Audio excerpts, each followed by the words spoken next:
Assalamualaikum warahmatullahi wabarakatuh. Berjumpa lagi di SPP TV yang akan membahas alur cerita sinetron Suci dalam Cinta. Ya, sebelum ke pembahasannya, baiknya bagi kalian yang baru menemukan channel ini, alangkah baiknya dukung channel ini terlebih dahulu dengan cara tekan tombol subscribe dan aktifkan tombol lonceng notifikasinya agar kalian tidak ketinggalan dengan alur ceritanya. Ya, langsung saja kita ke pembahasannya, yang dimana kali ini di sini terlihat Kinan yang telah menghampiri Suci di tengah perjalanan. Di sini Kinan pun mengatakan kepada Suci apakah Suci tidak encus sebagai ibu membawa si Aisyah telah berjualan bersamanya. Di sini Suci pun sangat-sangat terkejut saat mendengar perkataan Kinan, karena di sini perkataan Kinan sangat menyakitkan bagi Suci. Bagaimana lagi ya para sobat-sobat semua, di sini Suci pun ingin memasukkan Aisyah ke sekolah, tapi di sini Suci pun tidak bisa ya para sobat-sobat semua, karena Suci tidak mempunyai uang untuk memasukkan Aisyah ke sekolah. Akhirnya di sini Suci pun menceritakan semuanya tentang perihal kehidupannya kepada Kinan. Ya para sobat-sobat semua, Kinan pun di sini mengerti atas terhadap Suci yang kali ini di sini Suci memang orang tidak mampu dan tidak punya. Akhirnya di sini Kinan pun menawarkan pekerjaannya kepada Suci sebagai kurir di tempat kantornya kali ini. Di sini dengan senang hati Suci menerima pekerjaan tersebut, meskipun itu menjadi kurir. Di sini Suci pun akan melaksanakan pekerjaannya yang sebagai kurir ya para sobat-sobat semua. Itulah Suci kali ini. Ya, dialihkan lagi ke adegan selanjutnya, yang dimana kali ini di sini terlihat Kinan yang terus-menerus memeluk Raisa karena Kinan tidak mau Raisa diambil orang. Dan di sini Kinan pun mengatakan kepada Suci bahwa Suci tidak bisa akan menggantikan sebagai Almira meskipun apapun caranya. Meskipun di sini Suci sudah menjadi kurir, dan di sini tetap Kinan tidak akan bisa membuka hatinya untuk Suci, karena di sini Kinan tidak bisa mencoba untuk membuka hatinya terhadap Suci. Kinan pun di sini mengatakan kepada Raisa bahwa Kinan tetap mencintai Almira dan Raisa. Ya para sobat-sobat semua, disinilah Suci pun mendengar perkataan Kinan yang ternyata di sini Kinan mengatakan bahwa Suci tidak bisa akan menggantikan sebagai Almira.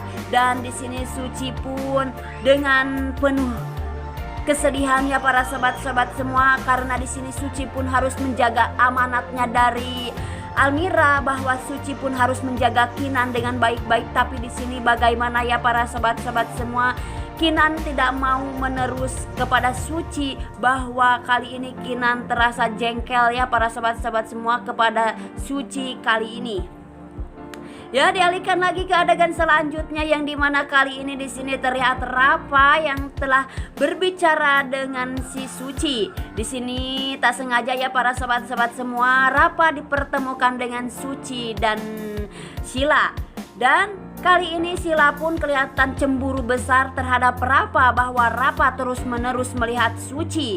Entah ada apa lagi ya para sobat-sobat semua dengan keromantisan dari keluarganya Sila kali ini dan Rapa.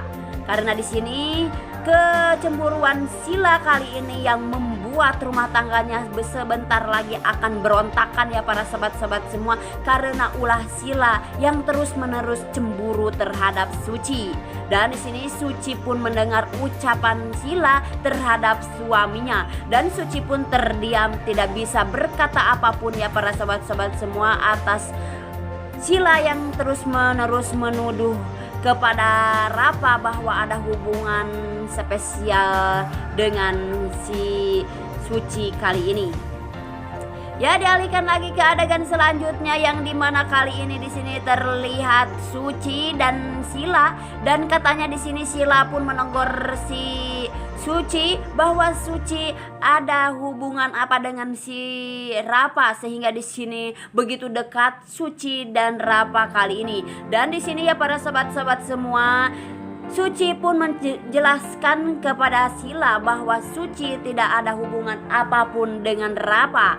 Itu hanyalah masa lalu dengan Rapa. Di sini Suci pun mengatakan kepada Sila bahwa masa lalu Suci dan Rapa sudah dikubur dalam-dalam. Itulah ucap Suci kali ini kepada Sila. Ya, para sobat-sobat semua, di sini Sila pun terdiam dan tidak bisa berkata apapun. Dan di sini besar kemungkinan Sila pun akan merencanakan rencananya ataupun strateginya agar di sini Kinan bisa membuat benci lagi terhadap Suci. Karena di sini Sila tidak mau menginginkan Suci ada di dalam kantornya Kinan, apalagi di sini Suci diberi pekerjaan sebagai kurir oleh Kinan. Dan besar kemungkinan di sini ya para sobat-sobat semua, si Sila pun akan membuat hidup si Suci menderita. Itulah Sila kali ini. Ya para sobat-sobat semua, kita alihkan lagi ke adegan selanjutnya yang dimana kali ini di sini terlihat si Sila yang telah memfitnah si Suci. Di sini Suci tak sengaja ya para sobat-sobat semua mendengar jeritan tangisan si Raisa, sehingga di sini Suci pun menghampiri Raisa dan mengganti popok Raisa yang telah basah ya para sobat-sobat semua. Di sini dengan penuh kasih sayang Suci terhadap Raisa, dan di sini Suci pun sangat-sangat menyayangi Raisa. Tetapi apa di sini ya para sobat-sobat semua? Terlihatlah oleh si Sila, dan Sila di sini memfitnah Suci, sehingga di sini Suci pun telah diseret oleh Kinan, dan akhirnya di sini Kinan pun menyeret Suci bahwa Suci tidak boleh memegang Raisa. Ini di sini ya para sobat-sobat semua, Kinan pun marah besar terhadap Suci karena Suci sudah senonoh masuk ke kantor Kinan, dan Kinan tidak mau ya para sobat-sobat semua ada pegawainya ataupun kurirnya masuk ke dalam kantornya. Dan di sini seolah-olah tidak sopan ya para sobat-sobat semua. Akhirnya di sini Kinan pun mengusir Suci di dalam kantornya.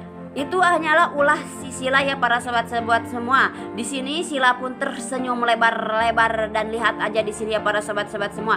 Si Sila pun bibirnya yang imut manis ya tersenyum karena di sini ulah Sila yang sudah memfitnah si Suci. Emang di sini Sila pinter berjilat lidah. Lihatlah dengan keegoisannya, dan apa ya, di sini si Sila ini pinter sekali ya untuk memutarkan kata-katanya dan memfitnahnya, seakan-akan di sini Kinan pun percaya terhadap Sila ya para sobat-sobat semua. Itulah Sila kali ini yang semuanya kayak malampir, membuat semuanya percaya terhadapnya.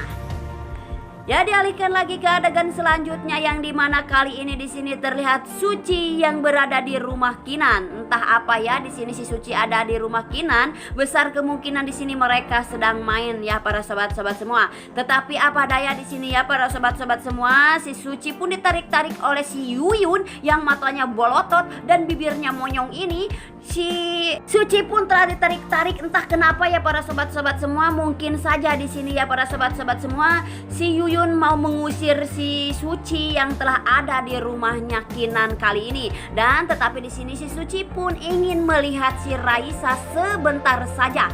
Tetapi apa daya para sobat-sobat semua, di sini si Raisa pun telah digelondongkan entah oleh siapa ini. Kelihatannya ya tangannya si Tarjo. Di sini si Tarjo lah yang ulah dari semua ini. Tarjo pun menggelondongkan bayi tersebut dan masukkan ke jebur ke dalam kolam, sehingga di sini ya para sobat-sobat semua besar kemungkinan si Raisa pun diculik oleh si Tarjo, dan Tarjo pun itu disuruhan oleh si Sila karena di sini Sila menginginkan Raisa tersebut. Dengan semua ini di sini Sila pun akan memfitnah lagi Suci terhadap Kinan. Itulah Sila selama ini yang bisa terus-menerus memfitnah Suci. Hari demi hari penderitaan Suci terus menerus bertubi-tubi. Itulah kali ini Suci ya para sobat-sobat semua. Akhirnya di sini Suci pun berlari ingin menangkap si Raisa yang akan masuk ke dalam kolam tersebut. Tetapi apa daya di sini ya para sobat-sobat semua, akhirnya Raisa pun kecemplung masuk ke dalam kolam tersebut. Dan di sini Suci pun sangat panik ya para sobat-sobat semua. Di sini Suci pun kelihatan sangat bersedih saat si Raisa masuk ke dalam kolam, dan Suci pun memaksakan untuk mengambil Raisa yang ada di dalam kolam meskipun Suci tidak bisa berenang. Di sini Suci pun masuk ya ke dalam kolam tersebut, dan di sini ya para sobat-sobat semua terdengarlah oleh Kinan, dan Kinan pun masuk ke dalam kolam tersebut dan si Jepri. Akhirnya di sini Kinan pun tidak menemukan Raisa di dalam kolam tersebut. Entah kemanakah Raisa sekarang berada. Dan di sini Ibu Jihan pun merasa sedih ya para sobat-sobat semua saat mengetahui Raisa tidak ada di dalam kolam tersebut. Bagaimanakah yang menimpa dalam kehidupan Kinan kali ini, bahwa Raisanya tidak ada di dalam kolam tersebut? Besar kemungkinan di sini Kinan pun akan terpuruk lagi hidupnya, karena di sini Kinan tidak bisa menjaga dari keamanatan Almira tersebut. Dan besar kemungkinan di sini Kinan pun akan marah besar kepada Suci, dan kali ini Kinan pun tidak bisa kuat hatinya untuk memaafkan Suci tersebut, karena di sini Kinan sudah mengetahui Suci sudah membuat kesalahan dalam 2 kali. Itulah Kinan kali ini ya para sobat-sobat semua. Kinan tidak akan bisa memaafkan Suci lagi. Ya mungkin hanya ini di alur cerita sinetron Suci Dalam Cinta. Dan jangan lupa like, komen, dan share ke teman-teman kalian. Apabila ada kesalahan saya mohon maaf. Saya pamit undur diri. Wassalamualaikum warahmatullahi wabarakatuh.